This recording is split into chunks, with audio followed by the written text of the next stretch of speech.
শুভ দুপুর বন্ধুরা, আজকে আমি তোমরা নদীর মাছের দুইটা রেসিপি দেখাইমু। এটা হলো কাজুলি মাছ, কেউ কই বাঁশপাতা মাছ। তোমরা কে কী নামে জানো জানাইও। আর আমি দুই ভাগে রাখলাম, দুই রকম দেখাইবার লেগিয়া।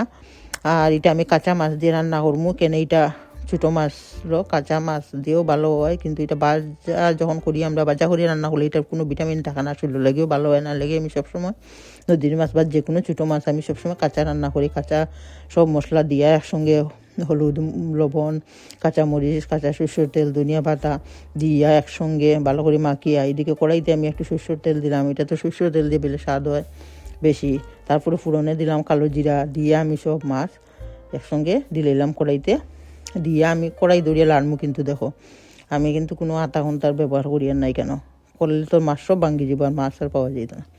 এর লেগে আমি ওই তো এইদিকে এইটা ডাকিয়ে রাখি দিলাম আধা ঘন্টার লেগে। আর এদিকে আমি মূলা দিয়েও রেসিপি আর একটা দেখাইমু, কিন্তু এখনও তো মূলা সব সুন্দর কচু কচু মূলা।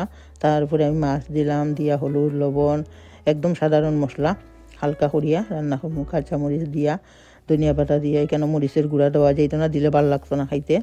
আর কাঁচা সরষের তেল দিলাম, দিয়া এদিকে কড়াই বসাইলাম, সরষের তেল একটু দিলাম।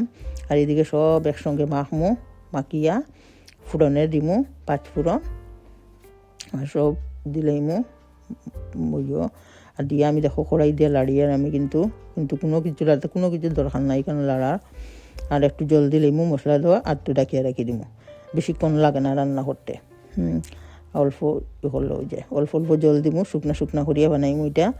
আর ওই তো হয়ে গেছে আমার রান্না। দেখো ভিডিওটা ভালো লাগলে লাইক শেয়ার কমেন্ট করতে ভুলবে না কিন্তু।